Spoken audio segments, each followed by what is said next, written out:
Today, we're going to try origami. Origami is the art of paper folding, so you can see my finished example here out of folded paper.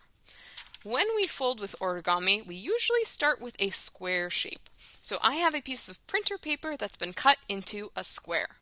The first fold for our project today, which is a double-sided animal, one side is a dog, the other side is a cat, is to make a diagonal fold.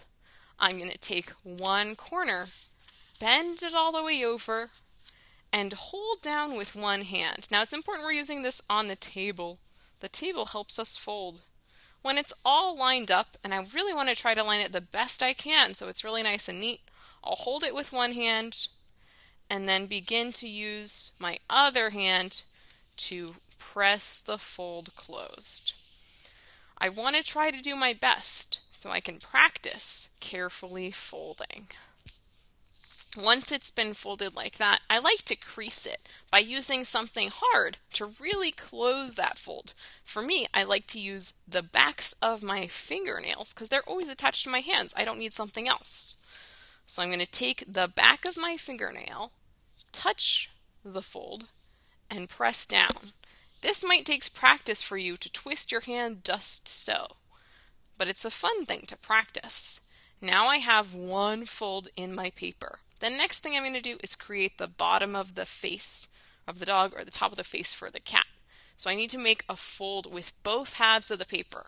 So I'm going to take my hand, grab both halves, and fold up just a little bit. You'll notice it's creating a shape in the paper. What shape has four sides and looks like this?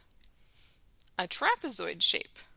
And I'm going to close this fold and I'm going to crease it. There we go. I've made two folds. The next step is to hide these little pieces on the inside. So I'm going to pick up the top layer and separate them. The bottom one I'm just going to crease extra hard to hold it there. And the top one I have to invert the fold. So first I'm going to gently put it back to flat by opening it up. And then I'm going to grab the tip and flip it in. So I'm really keeping the same line. The paper started like this, and I'm taking the paper and putting it all the way in and hiding it on the inside. And then I'm going to crease it to close it. We're about halfway done. The next thing we need to do is make the folds that are the animal's ears. If we want it to be really even, I can take these 2 points and put them together and pull it taut and then touch in the middle.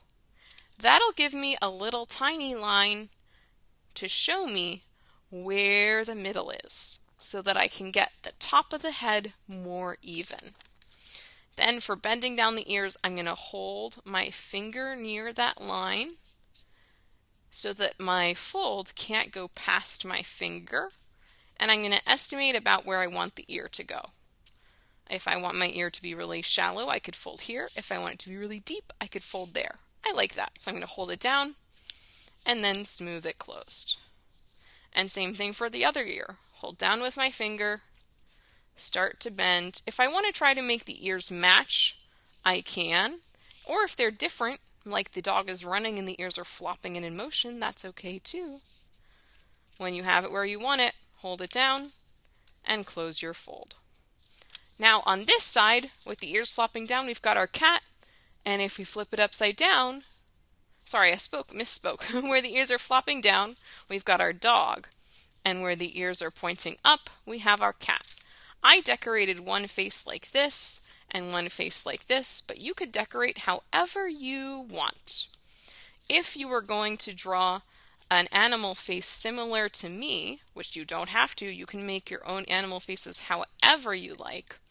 I started with some football shapes for the eyes. This is on the side with the dog. Then I did part of a circle and a tiny circle for a highlight or reflection. And then I colored in the rest.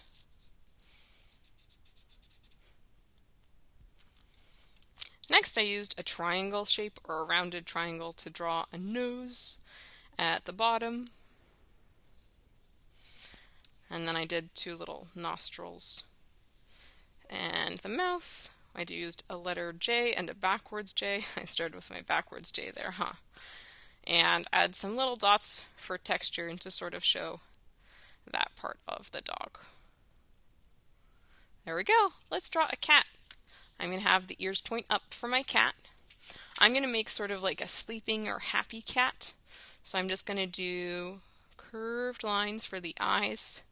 You should probably draw all of these steps with pencil. That way if you make a mistake, like this eye is a little smaller, I can keep it because that's okay. Art doesn't have to be perfect to be good.